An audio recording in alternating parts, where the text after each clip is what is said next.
All right, first thing I want to talk about just quickly is I noticed some people put magnetite, I think, for the nomenclature. But magnetite's one of those weird ones that doesn't fit the standard nomenclature rules. Magnetite says Fe3O4. It's a mineral. Minerals are compounds, pure compounds. And to have this, it doesn't quite work out. Is this iron 3? No. Is it iron 2? No, it's not iron 3 oxide, it's not iron 2 oxide. What is it? If you were to look at it and just do it normally, you know, we would have to figure out the oxygens. We have 4 of those. Those come out to -2 each, so that's -8. So the irons have to come out to +8. Well, if you have 3 irons, you're going to have a weird number, and so it comes out +8/3 each iron. +8/3. That's like 2 2/3. Well, 2 2/3 doesn't make sense. I mean, we could call it iron 2 2/3 oxide. If you did that, that would be kind of iron 2 2/3 oxide. But it's not 2 2/3. What it is this has to add up to 8. So if we do 2 3 pluses and 1 2 plus, then it works. And so this is iron 2 and iron 3 oxide. Well, iron 2 and iron 3 oxide, how do you name that? Well, this is why the nomenclature, some people are suggesting that we go to the simple nomenclature. That is, we call this tri-iron tetroxide. Call it tri-iron tetroxide, then it works. But anyway, that's something I wanted to mention. This is called a mixed cation compound. We have mixed cation, we have mixed anion, where you could have a mixture or different cations and different anions in the same compound. So this is the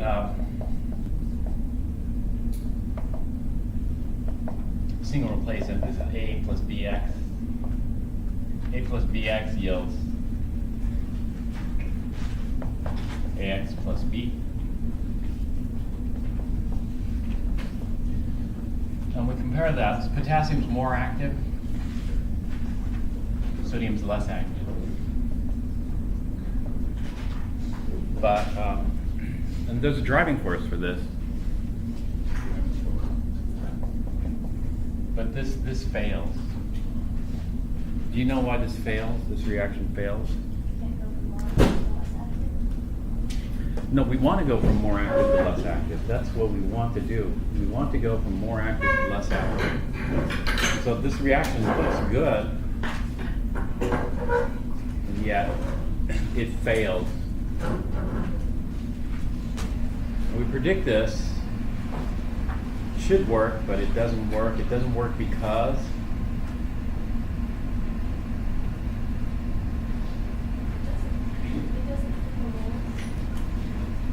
it fits the rules. Let's say A plus BX yields X. I mean, it fits the pattern. It was driving force, but this reaction fails. It fails because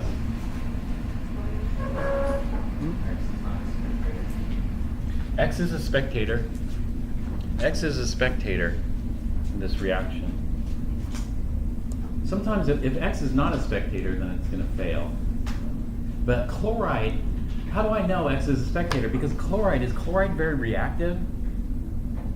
Is chloride a powerful, you know, chloride is what, a reducer or an oxidizer?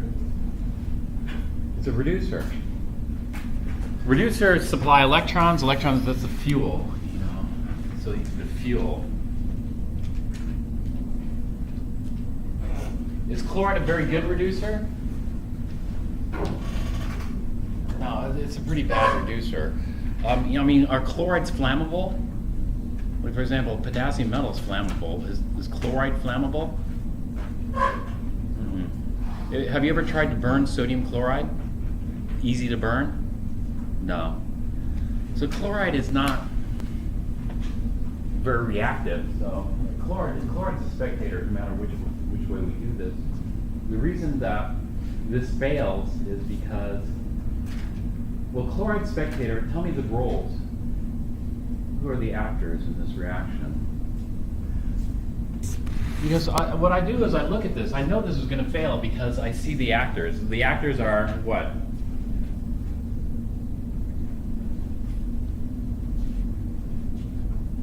What's potassium's role?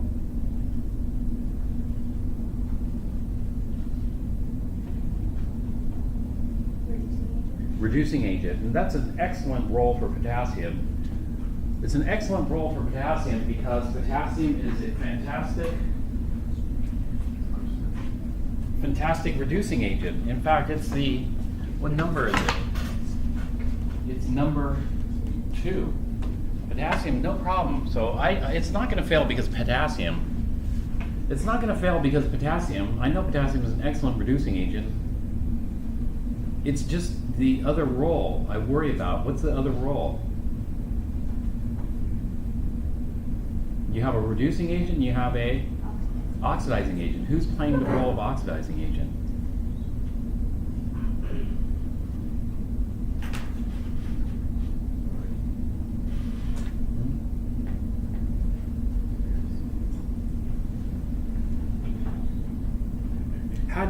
How do you remember this stuff so that it's recalled quickly? How you remember it is repetition. What you do is you just read it. Like by now, you should have read it so many times. What A is, what B is, what X is. So many times by now, it should be like that. If it's not coming like that, you got to do something. You got to change something. What can you change? Because if you're happy, let's say you're happy with your performance on, let's say, the last test, then fine. You should continue as you're continuing. But if you're not happy with the performance on the last test, then maybe, you start to think about changing something. Like, the next test is going to have nomenclature, for one. And if you can't get the formula correct when it comes to the equation, you're going to lose a lot of points. Basically, so you'll need to do some memorization. It takes time to memorize things. The more time you have, the better.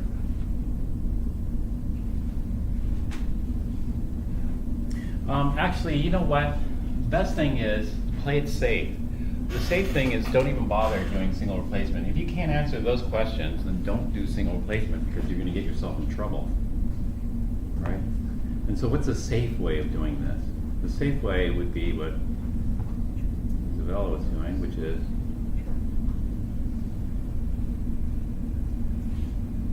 you're going to get yourself in trouble if you can't see this. Why this is going to fail. And so do it the safe way, which is the chart method. So the chart method, we don't have to worry about this. Chart method, we don't. We just inventory. So we got potassium, we got sodium ions, we got chloride ions, and we have water. And so potassium ions are reducing agent, sodium ions are oxidizing agent, chloride agents reducing. This is oxidizing reducing. I'm sorry? This is not a metal. This is not a metal, it's an ion. And so it totally looks different than sodium metal. Sodium metal has a metallic luster to it.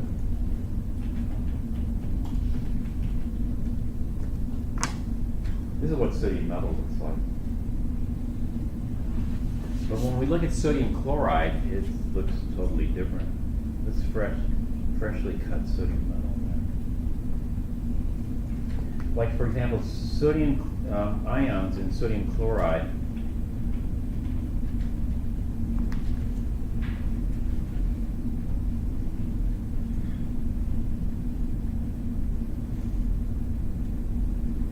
sodium. Those are nice crystals of sodium chloride. This is salt. Does sodium chloride conduct electricity? Metals conduct electricity. Does sodium chloride conduct electricity? No. Sodium chloride is known as an insulator. It doesn't conduct electricity. Unless it's dissolved in water. Salt water does conduct electricity, but the salt crystals are completely associated ion. So it was just a matter of selection here. The matter of selection is this. Which one is the strongest reducing agent out of those three? Out of those three, potassium. Out of these two oxidizers, which one's the better oxidizing agent? Water. Water's here. Sodium ion's here. Water's better. And so it was just a selection. So try it again with this selection, and then see what you get. And we'll check it.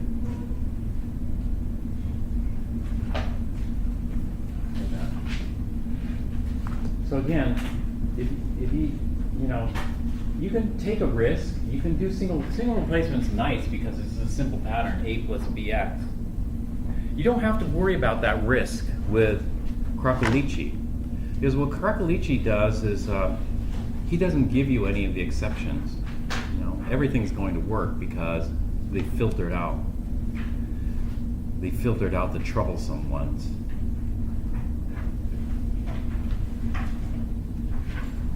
But that gets people in, the false sense of security, because I might just give you all exceptions. Every single replacement one I give you might be all exceptions, and you get all of them wrong. So you got to watch out.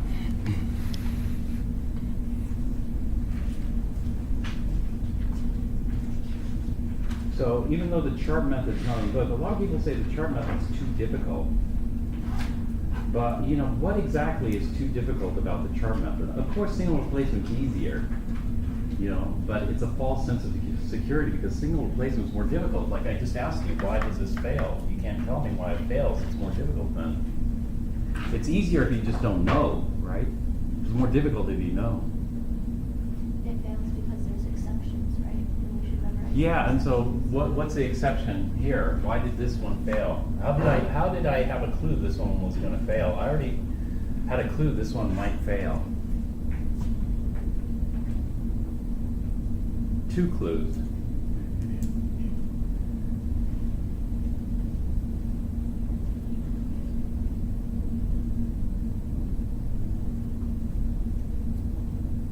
But if I tell you those clues, how long will you remember it? Like maybe 30 minutes or something, and then by tomorrow it's gone. The clue is sodium ion. How good of an oxidizer is sodium ion? It's one of the worst. Sodium ion is one of the worst. How do I know? Because I know this table. I've read through the table many times. I know sodium ion is near the bottom. The one sodium ion is bad. That means I have to worry about water. The other clue is potassium is an extremely powerful reducer. It's going to try to reduce anything around, even something that's very weak like water. And so those are the clues that you see. Those clues, though, if you just decide to go with the chart method, we don't have to worry because we already picked it. Sodium ion is going to be a spectator. Chloride ion is going to be a spectator. The reactant is going to be water. Water and potassium.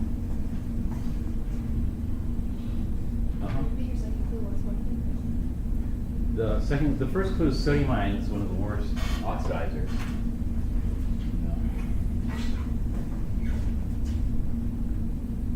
It's like sodium chloride.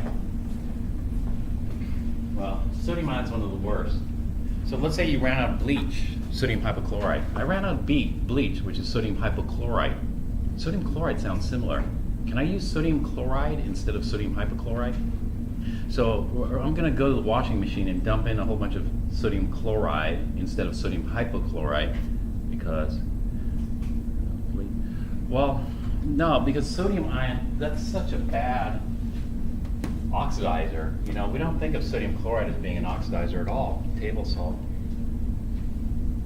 And when we go to sodium hypochlorite, it's not the sodium ions that are doing the oxidizing, it's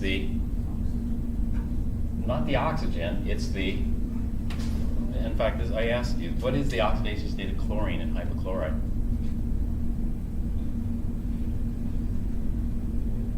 Oxygen's a -2.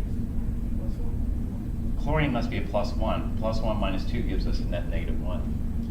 Chlorine at a +1, it's not that happy. It wants electrons. So it's a chlorine and hypochlorite that's going to oxidize. It's mild. This is a mild oxidizer compared to chlorite, compared to chlorate, and compared to perchlorate. Perchlorate's going to be the worst. But hypochlorite is pretty. It's okay for, you know, household oxidizer. It works pretty well. Bleach. So if you run out of bleach, you can't substitute table salt because it's not the sodium ions that they're doing the oxidizing. Sodium ions are terrible oxidizers. If they're terrible oxidizers, that means they're stable. Sodium ions are pretty stable, unreactive. And your second clue? Well, the two clues are, one, potassium is extremely powerful reducer. Powerful reducer. So it means that even things that are exceptionally weak might be reduced. That is, even sodium ions could potentially be reduced by potassium. In fact, they would be had there not been a stronger one. If this were like this, if this were like potassium solid plus solid sodium chloride, then no problem. The sodium ions are powerful enough to oxidize potassium. And so what we should form here is we should form KCl and sodium solid.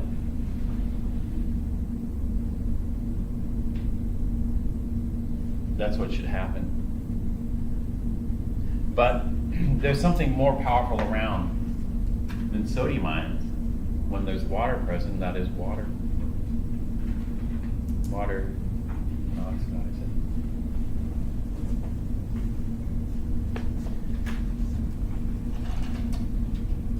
Did I tell you about the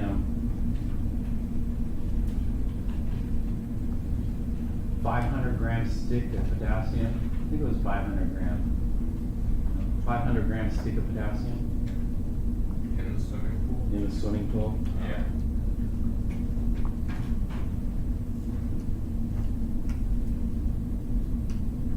It made a huge explosion. It looked like this, but way bigger. Let me show you. Here I'm working with some lithium metal, very difficult to cut. I've got a piece of sodium here, pretty easy to cut. You notice when I cut through that the fresh sodium is very shiny compared to the rest. Let's zoom in real quick, let's see if we can really get in there. So this side will reflect a lot of light. The other sides are pretty dull. And you'll see that especially with the potassium here. I'm going to go ahead and give this kind of a half cut.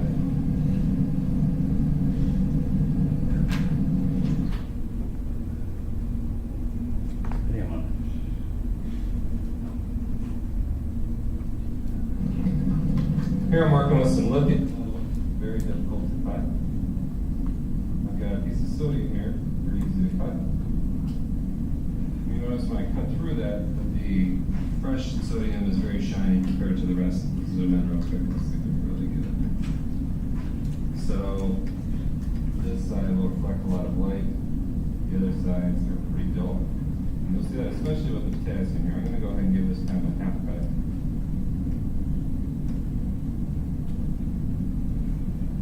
You should wear gloves when you're dealing with alkaline metals. So for the potassium, this is the side that's been freshly cut, and you can see the dullness to the other sides compared to that one. So I'm going to go ahead and take those three, and I'm going to add them to water, and we can look at the kind of react. Yeah. Greater. You'll find that the reactivity is a little bit greater. It was like that, but it went like 30 feet high. It was spectacular. It's potassium in water. Greater.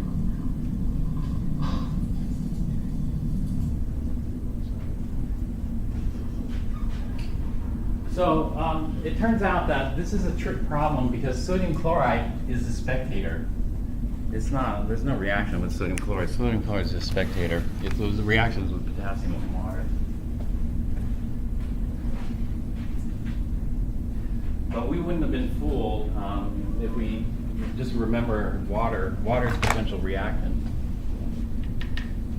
Here in the single replacement, there's no place to put water unless you purposely react it just with water. Some people do water in single replacement like this. Potassium solvent plus HOH. So this is our A, this is our BX. This works. If you did single replacement like this, potassium plus water, this is going to give us potassium hydroxide and hydrogen. And so this actually works. It's the hydrogen that catches on fire, causes the explosion with the heat. You just have to get it hot enough, it'll ignite by itself. And so we could do this as a single replacement like this. But the problem is that you have to know some more chemistry, a deeper knowledge of chemistry in order to go, okay, the sodium chloride is going to spectate, water is going to react here. Whereas over here, you don't have to have a deeper knowledge, you just have to go through the steps here. And so some people tell me that the chart method is too hard. They prefer single replacement, but I feel, my opinion is it's just the opposite. Single replacement is much more difficult than the chart method. Okay, so because potassium is your strongest reducing agent and water is your strongest oxidizing agent, you're at the half reactions for those, right? And Right. those come off the chart. Yeah, you just copy them right off the chart. And so potassium solid, this one you have to reverse. You have to flip over. And so potassium, it's potassium plus an electron. On the chart, it's potassium plus an electron yields potassium metal. I just flip it. For the water, we can just read that straight off the chart. You know, what's going to take electrons and water would be the hydrogens here. So there are two of them that are commonly done. And so here we can do this one. It'll take 2 waters plus 2 electrons. This gives us an H2 plus 2 hydroxide. Hydrogen gas. Sometimes this one's doubled. Depends on what book you use. But this one's just written straight off the chart. I think they use hydrogen peroxide for that. No, you don't want to use that. Because that was really Okay, we always use the strongest. The strongest one is the one we use.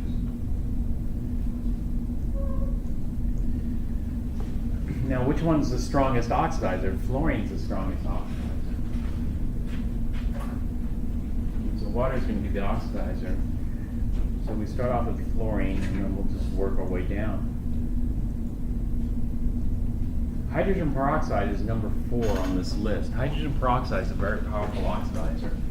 So the problem is do we have hydrogen peroxide on the inventory list? No. No, so we can't use this one. So we continue down this way. Now I see water over here. There's water over here, but we can't use water as a reducing agent.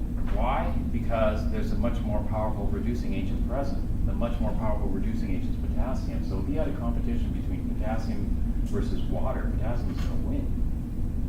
It's going to be the stronger. And so I ignore these waters because we already have the reducing agent picked. It's potassium. It's number 2. And so we're looking at the oxidizer, which is on this side. So we go down the list.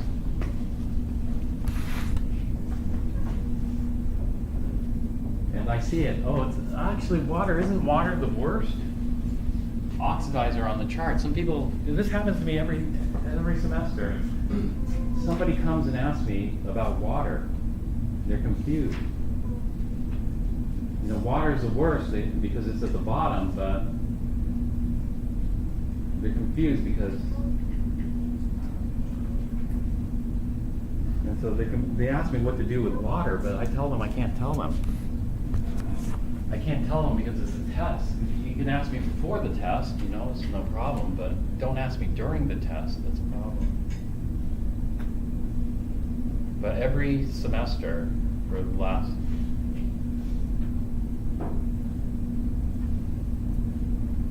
many, many years, it's not just in Chem 4, but Chem 1A too.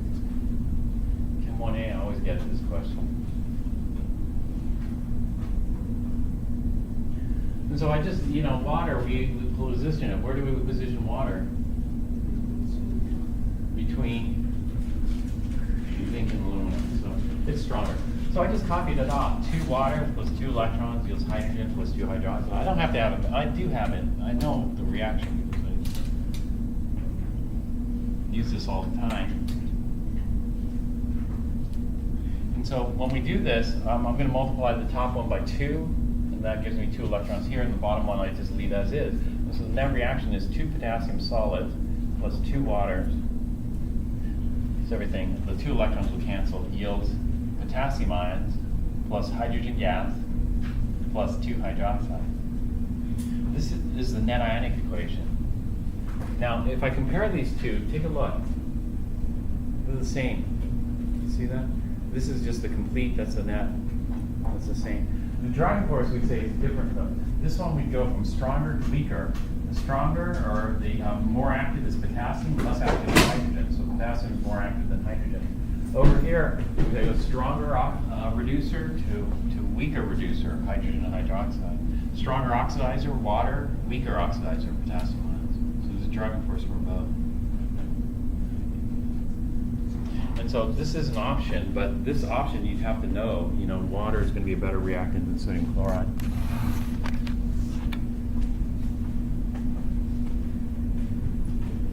All right, other questions? Isn't there supposed to be 2 potassiums and other percents? Oh yeah, this has to be balanced. The way we check it is first atom balance and then charge balance. We'll go 2 potassiums, 4 hydrogens, 2 plus 2 is 4 hydrogens, 2 oxygens, 2 oxygens. So the atoms are balanced, and then there's no charge, no charge. So 0 charge on the left, plus 2, minus 2. Those cancel out. Hydrogen 0, so there's 0 charge on the left, 0 charge on the right. This is balance. And this is our reducing agent, this is our oxidizing agent, this is our oxidizing agent, and these two are our reducing agent here. So this is stronger, stronger, going to weaker, weaker. So we have driving force. That would be it. Over here, if you were to do this one, you'd say more active. In reality, it's a more active reducing agent going to a less active reducing agent. Activity is based on its strength as a reducing agent. At least the activity in the activity series. You know, of course, you can have very active, very powerful oxidizing agents. Okay, any other questions on this?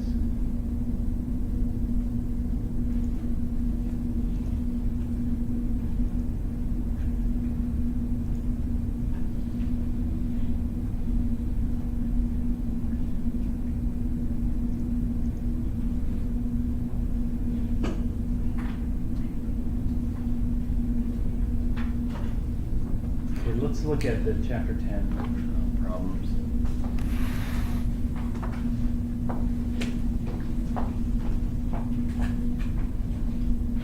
Where did we leave off? 75.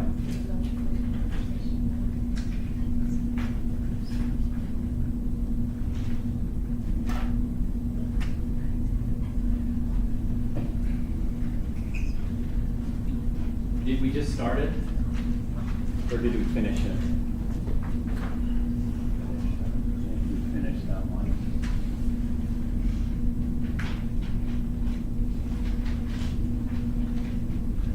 We're dealing with different percentages in this chapter. So what we got to do is we got to get comfortable with the percentages. Yeah. So number 75, a laboratory test of 12.8 grams of aluminum ore yields 1.68 grams of aluminum.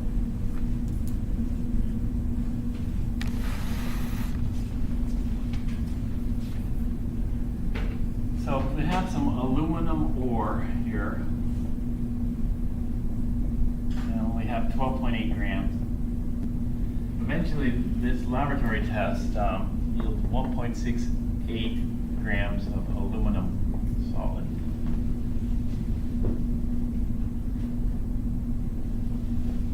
If the aluminum compound in the ore is Al2O3, Al2O3 is called what?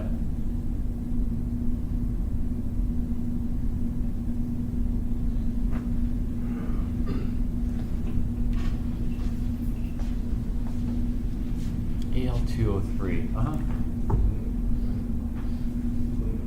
Aluminum oxide. Yeah, if we have aluminum ore consists of aluminum oxide plus other stuff. The other stuff doesn't contain aluminum. Aluminum ore is a mixture containing aluminum oxide, which is the main mineral. Minerals are compounds. Aluminum ore is a rock. A rock is a mixture of different compounds or minerals.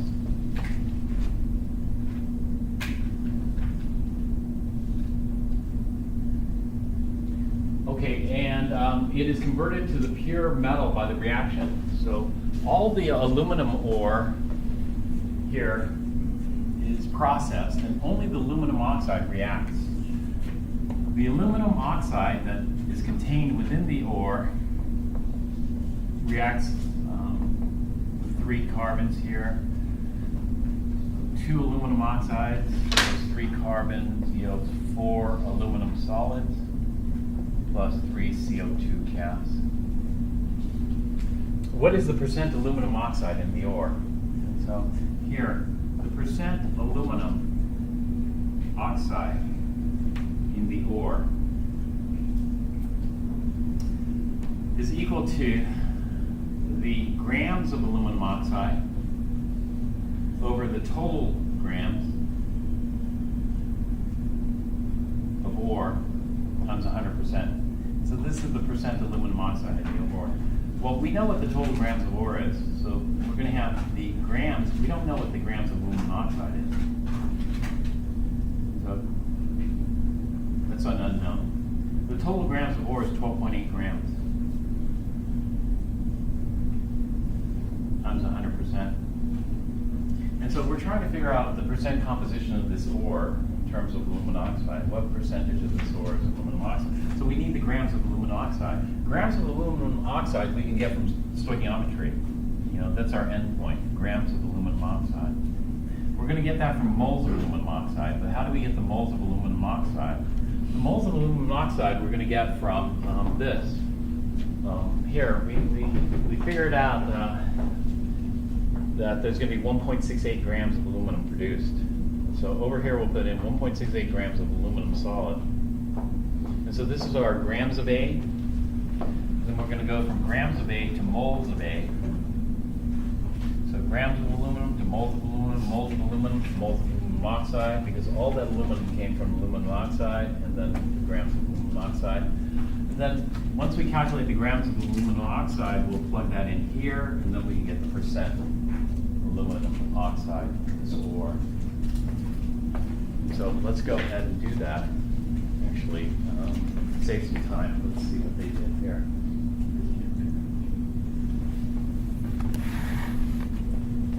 So they went from grams of aluminum and converted to moles of aluminum, 26.98 grams per mole. And then from moles of aluminum to moles of aluminum oxide. So moles of A, grams of A to moles of A, moles of A to moles of B, B being aluminum oxide.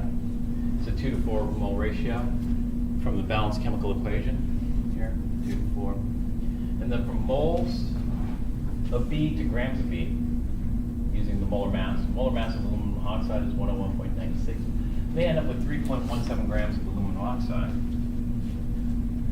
And so we know that here, 3.17 grams of aluminum oxide over 12.8 grams of total mixture times 100% gives us 24.8% aluminum oxide. Now, if it's 24.8% aluminum oxide in the ore, then that means that we have 24.8 grams of aluminum oxide for every 100 grams of ore. If we only had 12.8 grams of ore, then we're going to get a lot less. We're only going to get 3.17 grams of oxide.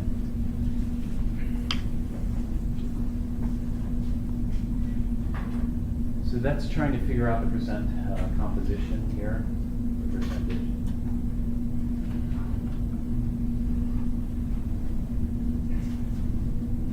Look at number 76.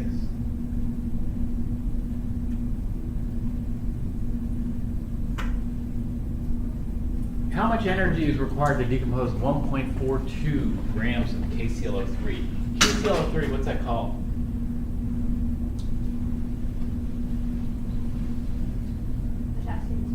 Potassium chlorate is correct. According to the following equation, so 2 KClO3 yields 2 KCl solids plus 3 O2 gas. This is an example of redox decomposition. What's the oxidizing agent and what's the reducing agent in this? Well, this has to be done hot for this reaction to take place. Can you tell me what the oxidizing agent is? Well, the oxidizing agent is KClO3. Can you tell me what the reducing agent is?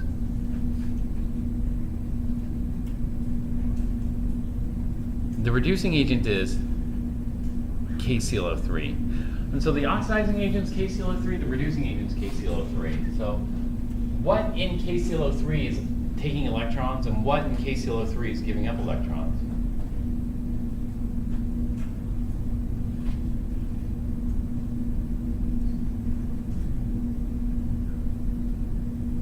I'll tell you what it is. The chlorine. The chlorine in chlorate has a charge of what? An oxidation state of what? The chlorine in chlorate has a charge, or oxidation state, plus 5. Plus 5. What in chloride, potassium chloride, what's the charge on chlorine? -1. So we're going from +5 to -1. So chlorine's taking the electrons. Now who's it taking the electrons from?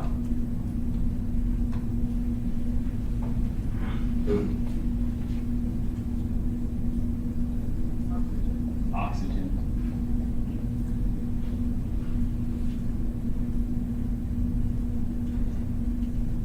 Altogether 4 oxygens. Or no, 6 oxygens. 6 oxygens. Interestingly enough.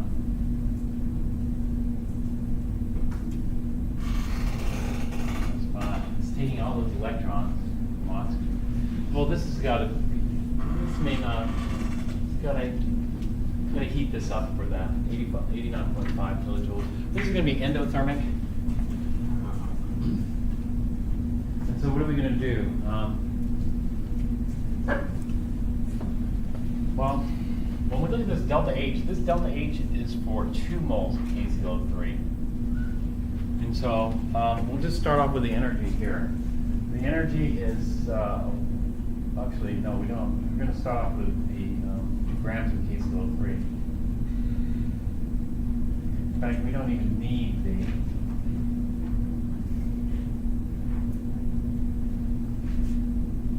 So we're going to start off with 1.42 grams of KClO3, and then where are we going to go? Well, for stoichiometry, we always go to the same place. Where's the same place? We start off with grams of A, we're going to go to moles of A. So we're going to go to moles of KClO3. Now here's where we have different branches we could take. One of the branches relates this, 89.5 kilojoules per 2 moles of KClO3.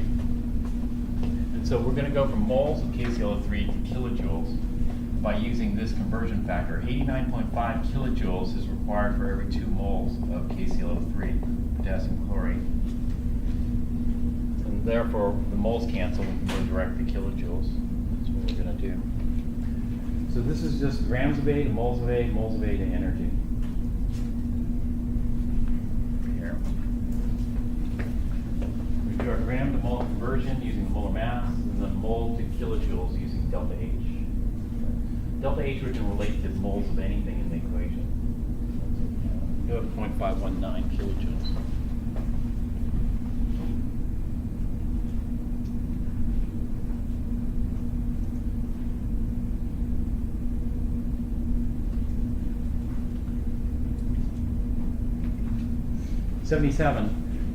Phosphate rock quarry yields rock that is 79.4% calcium phosphate.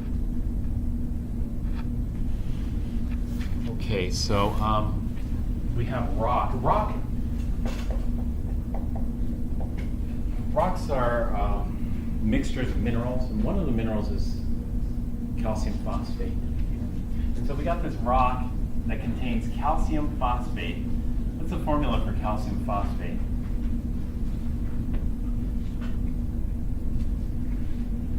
CaPO4? No. Ca3PO4 2. Correct. And so this rock contains calcium phosphate plus other stuff. And so how much calcium phosphate does it contain? It contains 79.4% Ca3PO4 2. In other words, 79.4% means 79.4 grams over 100 grams. So 79.4 grams of what? Over 100 grams of what?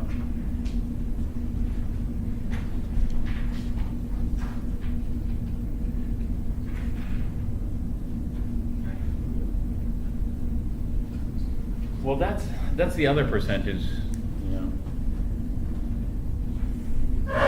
The other percentage is percent yield, and so it would be actual yield over theoretical yield. So should we put that here? 79.4 grams actual yield over 100 grams theoretical yield. Does that go here? Actually, no, it doesn't. Something else goes there. What is it? Yeah. Yeah.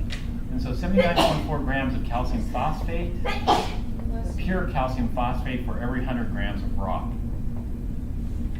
And so you're going to have, 10.6 or 20.6 grams of other stuff. Okay, this calcium phosphate is then treated to make a fertilizer known as superphosphate, which is calcium dihydrogen phosphate. The rock is made to react with sulfuric acid according to the equation here. Calcium phosphate is converted into calcium dihydrogen phosphate using sulfuric acid. This is a tricky reaction. That's not, typically what you'd expect in a metathesis.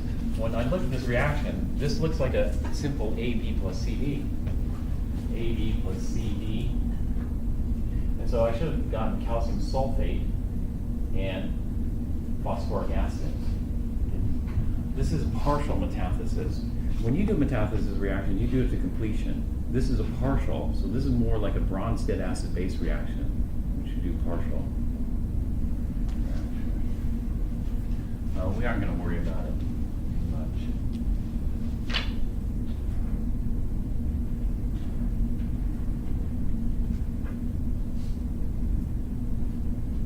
What is the smallest possible mass of rock in kilograms that must be processed to yield 0.500 tons of fertilizer?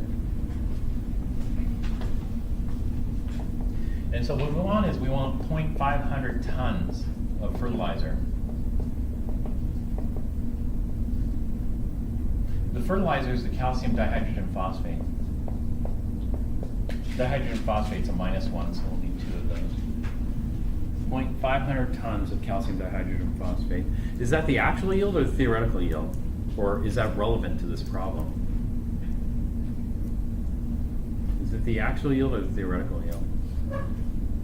Well, they want 0.500 tons of fertilizer. And so if they want it, this has got to be the actual yield. They want to actually get half a ton of fertilizer. But it's irrelevant to this problem because they don't tell us the percent yield. This percentage is not the percent yield. This percentage is the composition. And so if they don't tell us the percent yield, we have to assume something. What do we have to assume?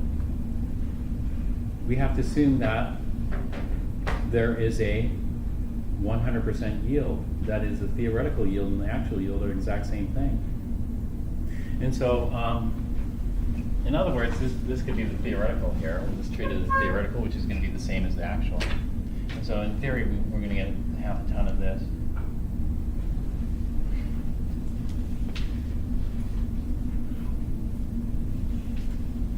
So we're going to start off with grams of A, or actually we're not going to start off. We're going to start off with here, kind of grams of B.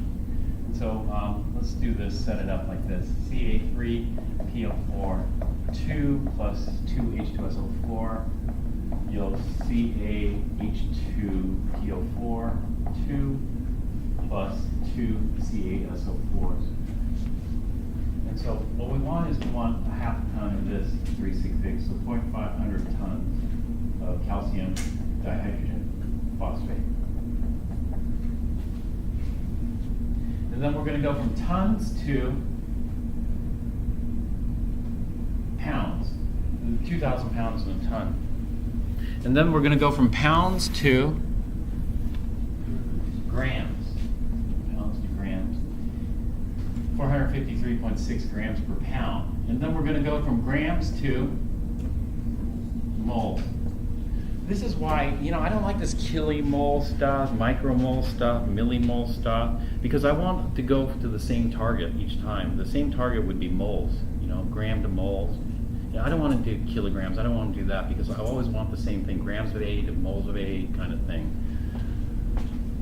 So grams of A to moles of A to moles of B. So we're going to go to moles of calcium phosphate. And then moles of calcium phosphate to grams of pure calcium phosphate. All right, this is grams of pure calcium phosphate, but they're not asking me for grams of pure calcium phosphate. They're asking me for grams of calcium phosphate mixture, which is the rock. And so I'll have to go from grams of calcium phosphate to grams of calcium phosphate mixture, which is grams of rock. And the conversion factor I'm going to use for this is this one here. For every 100 grams of rock, I have 79.4 grams of pure calcium phosphate.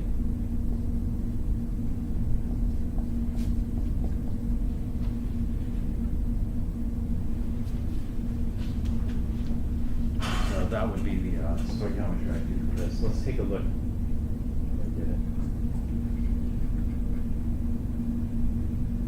They did all this kilomole, kilogram stuff, which I don't really like as much. And so I'm going to set it up. How I do it.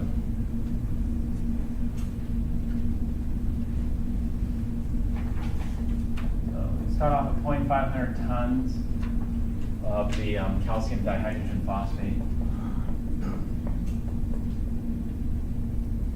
And then we're going to convert that to pounds. So 1 pound is equivalent to, 2,000 pounds is equivalent to 1 ton. 2,000 pounds in a ton. So that's the same. And then they go to grams, which I would do 453.6 grams per pound. 453.6 grams per pound. You can tell different people did these. Some people who are doing the solutions use 454 grams per pound. This person used 453.6, which is good. This is 4 sig figs. Even 3 sig figs here. And then I wouldn't do this kilogram stuff.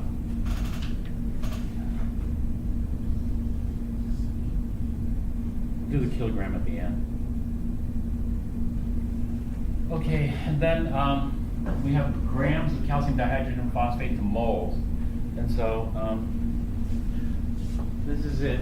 You get pretty good at calculating molar masses, but if you ever get tired of calculating molar masses, let's say molar masses, they're easy. It's just busy work.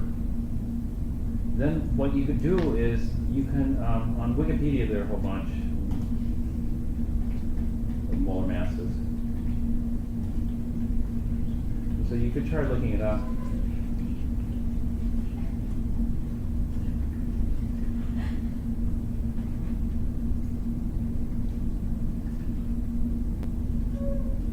This is calcium dihydrogen phosphate, aka monocalcium phosphate. Here's the molar mass, 234.05. So we could just use that right off Wikipedia, 234.05. That is if you're already comfortable with calculating molar masses. If you're not that comfortable with calculating molar masses, you should do it to become more comfortable. And so 1 mole of calcium dihydrogen phosphate is 234.05 grams. Okay, now I'm at the heart, the mole to A, mole to B conversion. So it's a 1-to-1 mole ratio. 1 mole of calcium phosphate per 1 mole of calcium dihydrogen phosphate. 1-to-1 mole ratio. And then we can use the molar mass of calcium phosphate, which is going to, this is if, again, don't only do this if you're comfortable. And this is just busy work.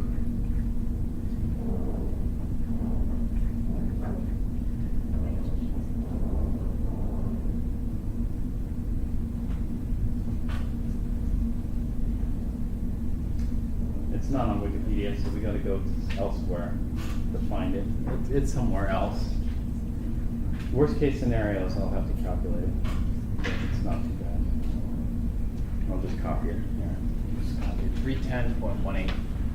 310.18 grams of calcium phosphate per mole. Calcium phosphate. And so now we're at grams of calcium phosphate. But we're not dealing with pure calcium phosphate, we're dealing with rock. And so that's 100 grams of rock per 79.4 grams of pure calcium phosphate.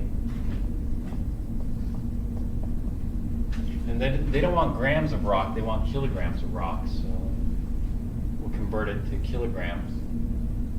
1 kilogram contains 1,000 grams.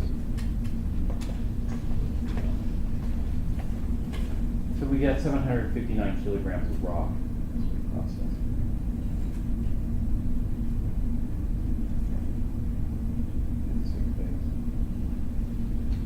All right, 78.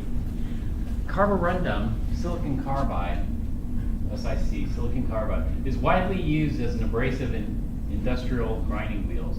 It is prepared by the reaction of sand, SiO2. What's another name for SiO2?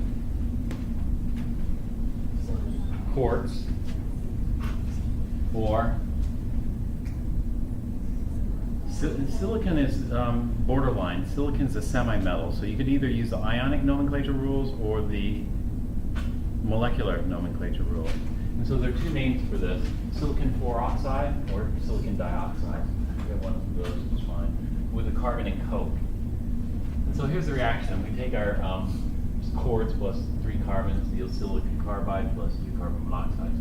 What mass in kilograms of carborundum, silicon carbide, can be prepared from 727 kilograms of coke, that is 88.9% carbon?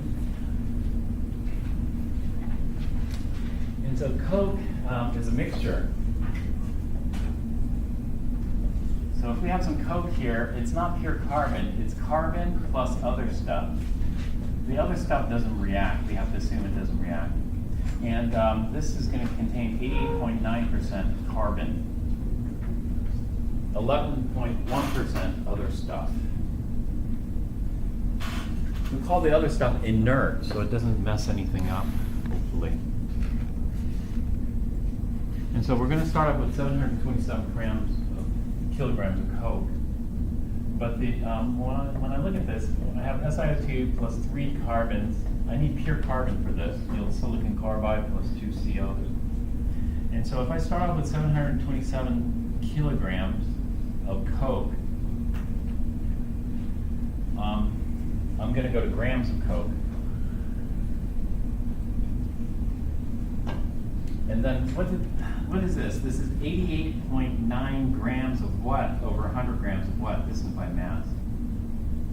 So it's 88.9 grams of carbon for every 100 grams of coke. So here I can go from coke to carbon. So I'll go from grams of coke to grams of carbon, and then grams of carbon to moles of carbon, and then moles of carbon to moles of silicon carbide, and then moles of silicon carbide to grams of silicon carbide or carborundum to kilograms of silicon carbide or carborundum. And then I'm done. So this one's not set up. So let's go ahead and do this here. 727 kilograms of coke. Then go to grams, 1,000 grams per kilogram.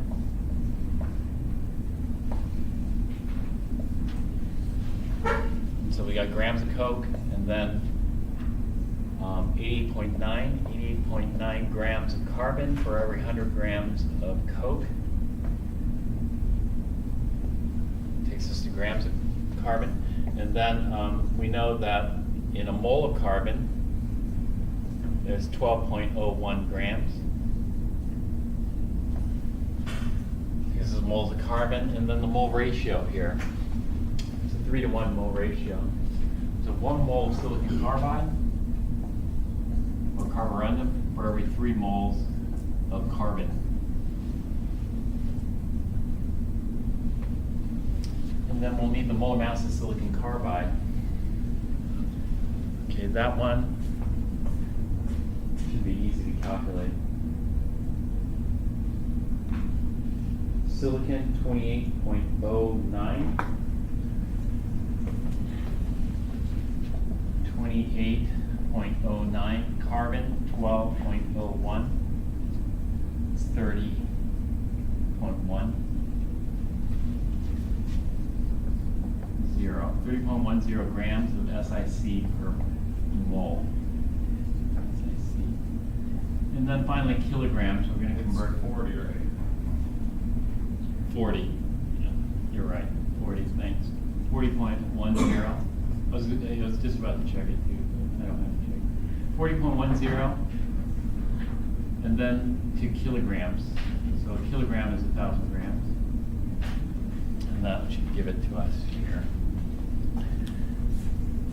I'm just going to check it here to see. Silicon carbide is such a common chemical. It looks like this. Black pellets, silicon carbide. Go to Wikipedia here. It's a nice crystal. Here's the molar mass, 40.096 or 40.10.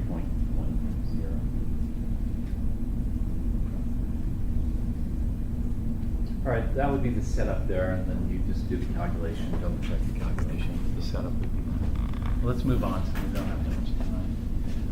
A sludge containing silver chloride is a waste product from making mirrors. The silver may be recovered by dissolving the silver chloride in sodium cyanide solution and then reducing the silver with zinc. The overall equation is 2 silver chlorides plus 4 sodium cyanides plus zinc yields 2 sodium chlorides plus, what is that?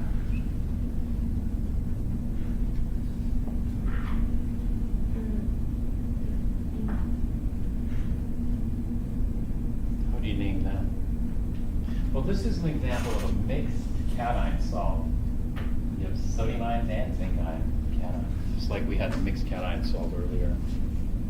And so mixed cation, what some people suggest for mixed cation is to use the other nomenclatures, disodium, zinc, tetracyanide, something like that. That's 2 silvers. What minimum amount of sodium cyanide is needed to dissolve all the silver chloride in 40.1 kilograms of sludge? That's 23.1% by mass silver chloride.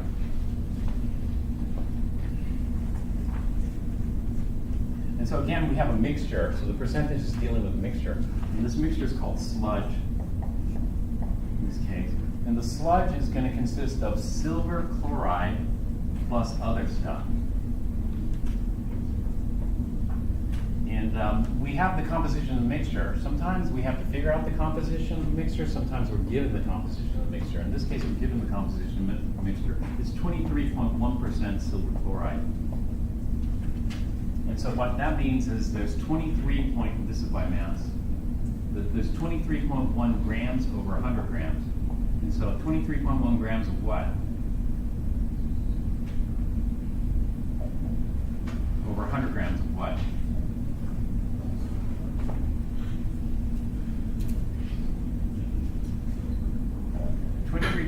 .1 grams of silver chloride per 100 grams of sludge. So let me just finish this off. We'll take a break. So look at the equation: 2 silver chlorides plus 4 sodium cyanide plus zinc, metal, yields, dot, dot, dot. Well, we're just interested in how much sodium cyanide is needed. We're just interested in that. What we're given is the silver chloride. We're not given the silver chloride, we're given the sludge. So how much sludge do we have? We have 40.1 kilograms of sludge. And so where would you go next? 40.1 kilograms of sludge to grams of sludge. And then from grams of sludge, you'd go to moles of sludge? No, we can't. We don't know what the molar mass of sludge is. We're going to go from grams of sludge to, yeah, exactly, here. We can go from grams of sludge to grams of silver chloride. And then from grams of silver chloride, we can go to moles of silver chloride, and then the moles of sodium cyanide, to grams of sodium cyanide, to kilograms of sodium cyanide. And so this is going to let us know how many kilograms of sodium cyanide are required minimum to process all that sludge. So we'll set that up here. Starting off with this, 40.1 kilograms of sludge. Actually, the answer is here. Let's take a look at how they did the answer. Hopefully they didn't use all the kilomole type stuff. They did. You can too. I don't care if you use it. I mean, I have no problem. If you like it, go ahead. But I prefer not. So we're going to go from kilograms of sludge to grams of sludge. And then how do I go from grams of sludge to grams of silver chloride? I'm going to plug this in, the composition: 23.1 grams of silver chloride, pure silver chloride, for every 100 grams of sludge.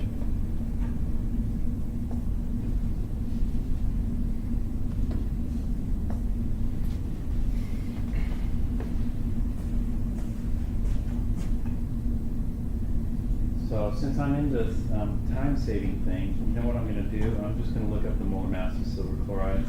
That's getting kind of lazy. I should probably calculate it. It's not so difficult to calculate, but let's look it up. 143.32. So 1 mole of silver chloride is 143.2 grams of silver chloride. It's okay, in your homework you got a lot of these. So you got a lot of molar masses that you have to calculate in your homework. So it's okay to look them up, but you should know how to do this, of course, on the test. You'll have to be able to calculate the molar masses.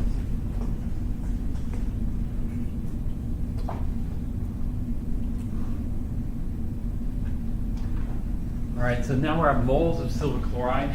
Then from moles of silver chloride, we'll go to moles of sodium cyanide. It's a 2-to-4 ratio. So 4 moles of sodium cyanide for every 2 moles of silver chloride. I'll just leave it 4 to 2. I don't want to simplify it. So that's what it is up there. And then sodium cyanide. Sodium cyanide, I don't know what's quicker. You know, I know sodium. Sodium's 2299, carbon is 1201, nitrogen's 1401. And so, what is that? 2, 3, 4, 5, no, 4, 9,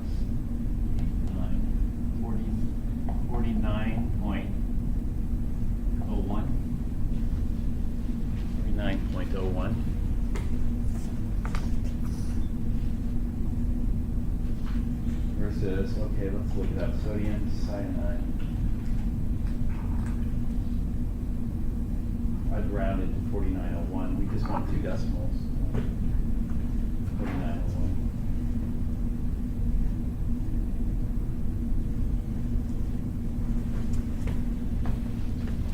So here, 49.01 grams of sodium cyanide per mole of sodium cyanide.